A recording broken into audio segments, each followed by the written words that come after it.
All right, YouTube, how you doing? Welcome back to the channel and welcome back to another PGA Golf Picks video here on the channel.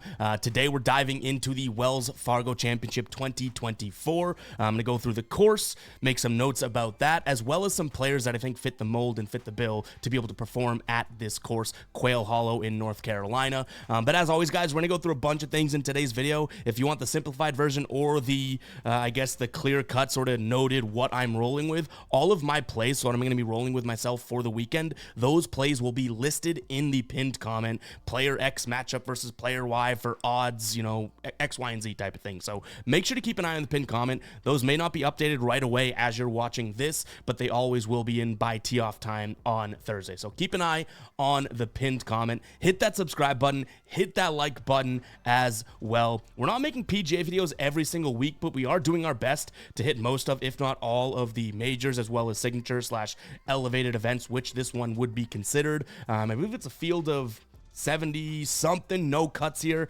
elevated event, designated event, I should say too. But yeah, on the season for the PGA so far, we've done pretty damn well, up 12.18 units. And you can see here, we're only kind of dabbling in 3 bet types: finishing position, matchups, and outright winners, which we've only had one of those, and it was a quarter unit play, right? So finishing position, definitely the most that we're throwing out there, but we have been crushing matchups. Like, I can't even believe 74% of our matchup plays have been successful, but obviously we're putting the time and work in, so hopefully we can get a couple of those out this week. But like I said, we're looking at the Wells Fargo Championship, and I'm going to dive into the course, going to dive into some players. Let's get rocking and rolling here. So, Quail Hollow, a very, very difficult course. It's par 71. We're going to be looking at, in terms of, you know, some of these metrics, 2023, 2021, 2019, and 2018, because in 2017, one, I don't know if it's always worth going back that far, but that was a major event. And then 2022, I believe, was the, do I have those flipped? No, I don't think so. They didn't play the Wells Fargo at this course because it was getting ready for the President's Cup. So realistically, when we're talking about, you know, recent data and whatnot on this course, we're looking at these 4 years: 23, 21, 19, and 2018. Looking at what this course has in store for us, their fairways and regulation, you know, over 5 points below tour average. Same thing with greens in regulation. Same thing with scrambling. But what I also want to note is bogeys per round, 3.32 as compared to tour average of 2.6. This is going to be a course in which you do miss fairways, you do miss greens, you do make bogeys, okay? So even looking at some of the top players where they finished over the last 4 times it's been played at this course, right? You'll see there's tons of strokes gained lost. A lot of these red, if you don't know what I mean by strokes gained, pretty much what it is: strokes gained or strokes lost per round, and red is signifying bad, okay? So a lot of red in this category, meaning some of these guys placed or either won it without having a great around the green sort of tournament, right? But where you'll see a lot of green is going to be off the tee, as well as on the approach, and then obviously putting. Now, these are big greens. I'm not going to say making your putts is super crucial, but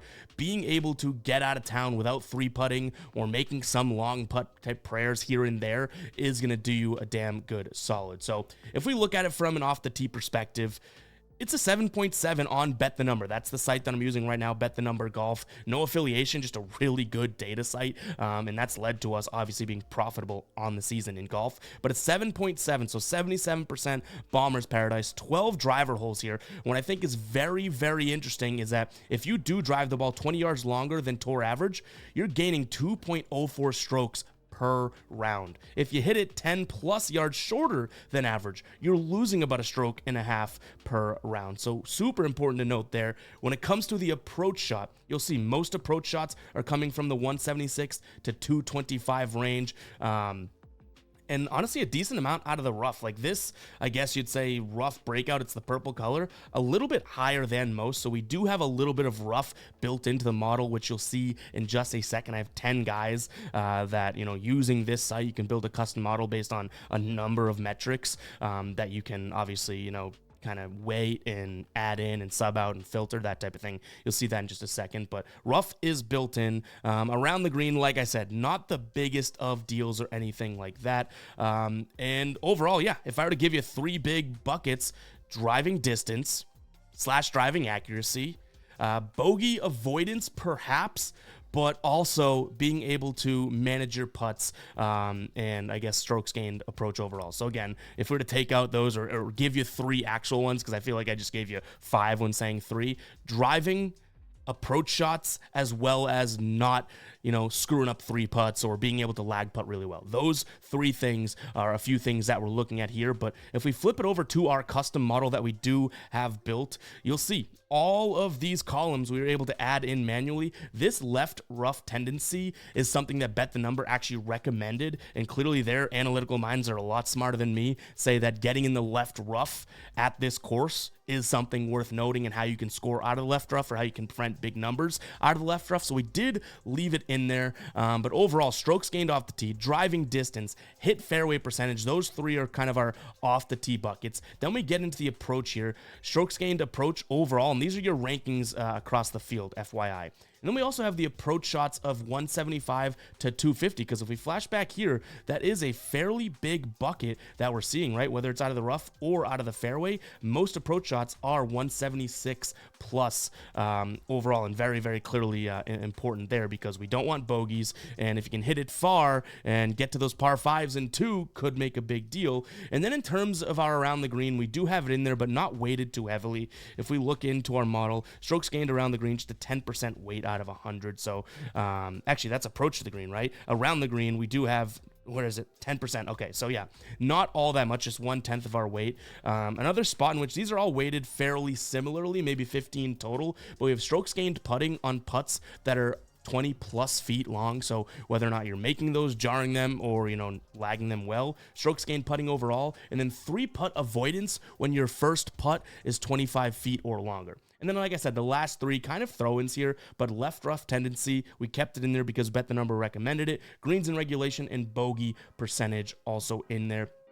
Right now, we don't have any odds available on the book, so just keep that in mind. We'll update you with any odds that we're rolling with in the pinned comment. But we do have this sorted by DraftKings salary for DFS, so we can kind of know who the more, or the favorites are in this tournament. And we do have a couple of them starred, so anyone starred is on my favorites list. But we'll kind of go through these as of right now, and also pop in their course history. Rory, the #1 guy, which makes a lot of sense. Everything he does is going to do either well or really good, except for this strokes gained putting 20 plus. It almost made me keep him from selecting him into my I guess top 10 here. But look at his course history.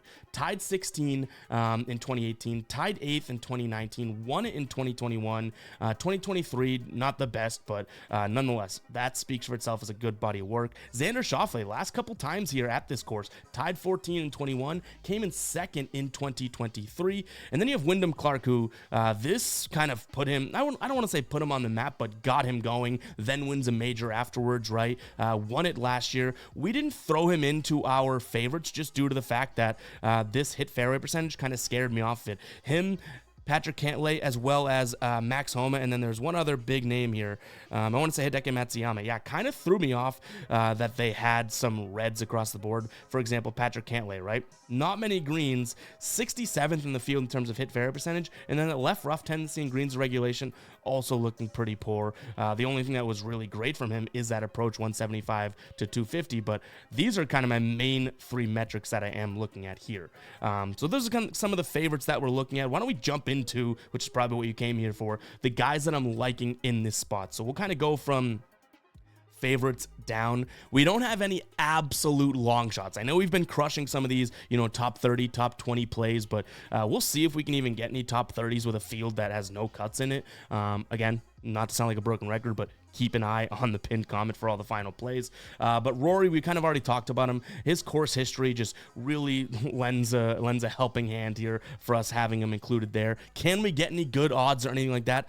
I'm not exactly sure, but Xander is a guy that we'll definitely consider for, maybe a top 5 or something like that. Third best in terms of this field in his last 20 rounds of strokes gained off the tee. Approach 16th, and then he really comes through and crushes it in the strokes gained putting, as well as 3-putt avoidance, which is going to be massive, as well as that bogey percentage there as well. If we flash back, remember, you can expect bogeys, but some of the guys that can avoid bogeys are obviously going to have a little bit more of a weight and something that we like to see. Victor Hovland, the one thing that's going to look negative on him is the strokes gained around the green. But what did I just mention prior to, right? We're not really going to focus on strokes gained around the green. Sure, we're going to include it and give it somewhat of a weight, but it's nothing that's going to deter us from it. And when you see 10th best off the tee, as well as second in driving distance, that is really what caught my eye. And then you throw in the fact that, you know, one of those tidbits that we talked about was the approach from 175 yards plus. 4th best in the entire field, so definitely someone that we can consider here. That being said, I want to see what his odds are because I think he may be a little overpriced / overvalued overall. Sahith Theegala, a guy that's made us money this year, obviously greened out in strokes gained off the tee and driving distance. You can see that, as well as strokes gained on the approach. The putting is really what caught my eye. 16th best in terms of strokes gained putting 20 plus feet, 8th best in terms of strokes gained putting overall, and then 3-putt avoidance of 25 plus feet for that first putt. 7th best in the field. Again, back to putting. These are the top 10 guys in terms of all 4 of these tournaments. Look at the putting. Very, very few reds in there. There are a couple, but very, very few. If you want to get near the top, you're going to see even fewer reds overall. So a guy that can kind of gain strokes on the putting green, and in the sense that we have this broken out, you know, with these longer putts, because they are bigger greens. Longer putts, going to be very important. So definitely have our eye on Sahith. My concern is kind of like Hovland, but in a different way. I feel like Sahith is appropriately priced, but he's like everyone's favorite golfer right now, so you're not going to get great odds on him. Guy that I really like this week is going to be Siwoo Kim here. No reds across the board in what we deem important here. 9th best off the tee. Hit fairway percentage second. 33rd isn't going to kill you in terms of distance. It's not necessarily the bomber that we're looking for, but hit fairway percentage looking great. Strokes gained looking great. Putting from 20 plus feet, top 10 in the field. And then 3-putt avoidance, top 10 as well. And then throw in that recommendation by Bet the Number, right? Second best out of the left rough. You know, whatever that is, I'm trusting their analytical minds over mine to some degree. Alex Noren, I think that this could be, you know, again, we're going to get into like the sleeper territory, but none of these guys are like crazy sleepers, right? But Alex Noren really impressed me with what we're looking at here. The only thing we could say is the driving distance isn't all that, you know, crazy, as well as the strokes gained putting, but even his 3-putt avoidance, like maybe he's not jarring some of these long putts or gaining strokes, but he's not necessarily losing them due to 3 putts either, which is good to see. Adam Scott, obviously a veteran here. This hit fairway percentage kind of scares me, but driving distance, 6th best in the field, which I was kind of surprised by, as well as this approach 175 in. We know he has a great swing and everything like that, but we'll see if we can work him in anyway. He could be sort of a plus money type matchup play. I could see that happening. And then as we get into these last 3 names, Shane Lowry has crushed for us this year, but do we trust the putting? So strokes gained putting, 20 plus feet, 19th in the field. That's not terrible, right? But we do. I said it was like 70-something players in the field. In fact, can we check that really quickly? Actually, we could probably just do it like this, right? So 72 guys in the field right now. That might even have some ties included overall. So 72 guys at least that we know of in the field. I know Oberg pulled out. There's been a couple withdrawals. So regardless, nearly the worst in the field when it comes to strokes gained putting and 3-putt avoidance. So we don't love that. That could easily be something that keeps him off of our list. Steven Yeager, 4th best off the tee in terms of strokes gained, 3rd in terms of driving distance. Hit fairway percentage isn't going to kill us.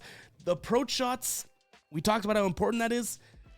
Not the best, not terrible, and then the putting's not all that great, but for the price you're getting him at, especially if you're playing DFS 7,500 here, like you're looking at 4th and 3rd in terms of pulling out the driver. That could definitely be something worthwhile. And then Akshay Bhatia, again, similar to what we talked about earlier with becoming like the people's favorite and whatnot. I think a lot of people are liking this kid. I don't know if, you know, this price or even when his odds come out, if they're going to be a little overvalued, but he's going to do a lot well here. Kind of middle of the pack when it comes to off the tee and driving distance and hit fairway percentage, but a stroke gained on the approach, obviously striking it well. The long irons, not so much. Around the green, good. Putting, really good. And bogey avoidance, again, we haven't talked too much about that, but like I mentioned, that's going to be something that we consider. And what's really cool about this tool I rhymed there, is that we can kind of look at this and go through and say, okay, you know what, a name like Colin Morikawa, well, there's just too much red in that line, right? We don't even really need to dive in too much. You can filter onto recent form and course history and all of that, but what I like is to be able to build out this model based on our knowledge of the course and based on what we're seeing of the course and what it offers, and then you can just say colors game, right? Look at for green. Okay, green right here, boom, Alex Noren, there's no red. Really cool stuff like that. So like I said, guys, again, we'll flash this up if you want to take a screenshot or something like that. These are guys that we're going to look to work into tournament finishes as well as matchups. I don't really love calling a winner in this spot, especially because I don't think the odds are going to be there. Like, you know, you're looking at Rory, Xander, and I would say Wyndham is up there because he won it last year, but those are going to be like the three guys that I think could win it, and I think their prices are going to be kind of out of this world. So not something that I'm overly emphasizing in terms of wanting to fit in. I feel like if I'm trying to call a winner, it's going to be like taking a square peg, trying to put it into a circle hole or something like that. But guys, if you do want to roll with any of the plays that I throw in the pinned comment, no better place to check it out than BetMGM. They have a really good offer right now for new users. You can bet over there your first pick and get up to $1,500 back if that bet does not hit, and they're offering a 25% boost on a PGA play. So literally, if you want to ride with any of these and you're not on BetMGM right now, say you're not even the biggest golf bettor, MGM has some of the best odds out there, and these two deals going on. I'll put a link to BetMGM in the pinned comment. You don't need to do anything else other than use that link and then go sign up and deposit. Check it out, guys. Again, some of the best odds out there. And what I like about them is some of the no tie or dead heat matchups that they have, or rules that they have over there, which if you don't know what that is, it's pretty much if two guys come in the same position, instead of splitting it, most of the time they'll pay you outright for what they finished in, which is a very cool thing when betting golf. But yeah, link in the pinned comment. Obviously, you guys got to be 21 plus. It's got to be legal in your state. And if you do have a problem gambling, call 1-800-GAMBLER. Bet responsibly, guys. But yeah, go take advantage of this BetMGM offer. That link is in the pinned comment as well as in the description. But overall, guys, I do think that we have a nice little core group here, but keep an eye in the pinned comment for all of those final plays that we're going to be rolling with. I could pop up our model one last time here. And in fact, if you just want to take a screenshot of this as kind of the favorites, you can use this to help, you know, make your picks and all that. And then we'll flash over to our plays that we're liking. These are the top 10 guys that we're liking. So we'll figure out a way to work them in. Keep an eye on that pinned comment. Again, broken record saying that, but overall, happy betting to everyone. We'll catch you guys in the next one. All right. Peace out.